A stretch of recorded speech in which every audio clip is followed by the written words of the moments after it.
പഞ്ഞിയാണ് അത് പഞ്ഞി കണ്ട ഈ പഞ്ഞി ഇവിടെ വരെ വന്നിട്ട് ഈ റോളറിലാണ് ഈ പഞ്ഞി നൂലാകണത്.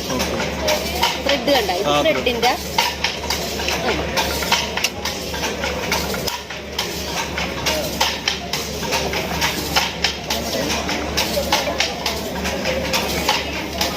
ആ പഞ്ഞി അളകുമ്പോൾ നൂലാവില്ല, ഇവിടെ വരുമ്പോൾ നൂലാവും. നമ്മൾ കറക്കുക.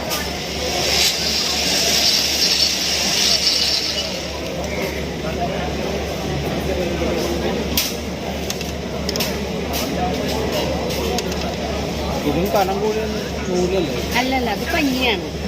അതിങ്ങനെ ആക്കണല്ലേ? ഇതിങ്ങനെ ആക്കണല്ലേ? പഞ്ഞിയായിട്ട് ഇങ്ങനെ ആക്കി കൊണ്ടുവരണല്ലേ? ഇങ്ങനെ ആക്കി കൊണ്ടുവരണം. നമ്മൾ ആദ്യമൊക്കെ നമ്മൾ തന്നെയാണ് ഇത് ഉണ്ടാക്കിക്കൊണ്ടിരുന്നത്. അപ്പം നമുക്ക് ഒരു പണി ലഘൂകരിച്ച് തന്നതാണ് ഇതാക്കി സ്ലൈവറാക്കി തരണം.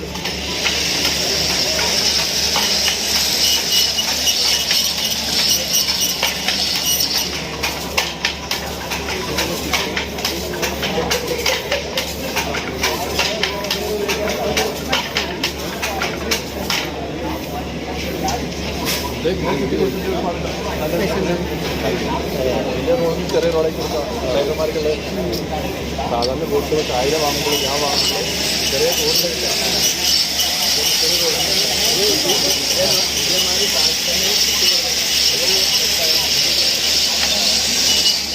ഇതല്ല അത്രയും ചെറുതല്ലേ വരെ അത്രയല്ലേ വരും.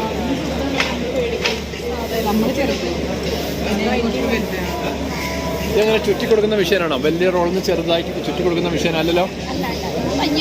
പഞ്ഞി നൂലാക്കി എടുക്കണം.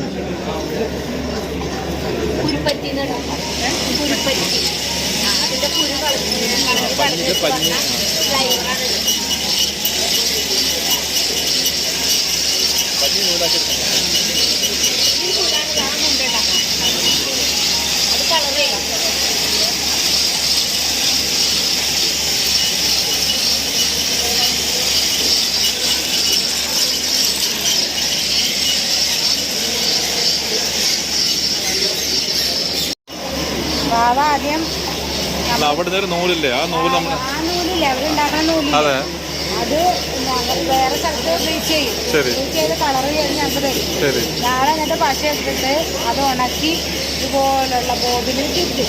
120 കിട്ടും. എന്നിട്ട് അതുകൊണ്ട് പാവ് ഓടി എടുത്ത് ഇത്രയും രീതിയിൽ പാവ് ഓടി എടുത്തിട്ട് കരയോടി ഇതിലേക്ക് കയറ്റുണ്ടേ. ഇത് കണ്ടോ? ഈ ഇലകൾ ഓരോന്നും 1, 3, 2, 4 എന്ന് പറഞ്ഞ് കോർക്കും. ഈ ഇലകൾ 2 ഇതിങ്ങനെ കോർത്ത് ഇതിൽ നിന്ന് 2 വെച്ച് ഇതിൽ കോർക്കുന്നേ. ഉണ്ടാ ഇതിൽ കോർത്തിട്ടാണ് ഊടുണ്ടാക്കണത്. ഇത് ഊടാണ് ഉണ്ടാക്കുക. വീട്ടിലിരുന്ന് ഇത് ഉണ്ടാക്കിയിട്ടാണ് ഞങ്ങൾ ഇത് നെയ്യണത്. ഇത് ഈ ഷട്ടിൽ ബോക്സിലേക്ക്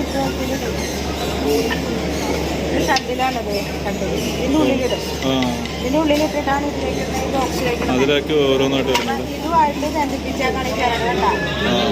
ഇവിടെ ബന്ധിപ്പിച്ചപ്പോൾ നമ്മളിത് അങ്ങോട്ടും ഇങ്ങോട്ടും വലിക്കുമ്പോൾ ഇത് അങ്ങോട്ടും പോകും ഇങ്ങോട്ടും വരും. നമ്മൾ ചവിട്ടനുസരിച്ച് വേണോട്ടോ. ചവിട്ടുന്നത് ഒപ്പം പൊങ്ങണം. ഇങ്ങനെ ഇതിനുള്ളിൽ കൂടി പോകുള്ളൂ. അല്ലെങ്കിൽ കേട്ടാ എല്ലാം പൊങ്ങിയിരിക്കണ്ട. അതുപോലെ പൊങ്ങണം. എന്തായാലും ഒരെണ്ണം പോലെ പൊങ്ങി വന്നില്ലെങ്കിൽ ഞങ്ങൾ ചെയ്യണം. ഇതിലിങ്ങനെ അടുപ്പിച്ച് കഴിയുമ്പോൾ അത് മുണ്ടായി വരും. ഇപ്പോൾ ഒരു മുണ്ടിൻ്റെ നീളമാണിത്. ഒരു മുണ്ടായി. ഇത് കുറച്ചും കൂടി നെയ്ത് കഴിഞ്ഞാൽ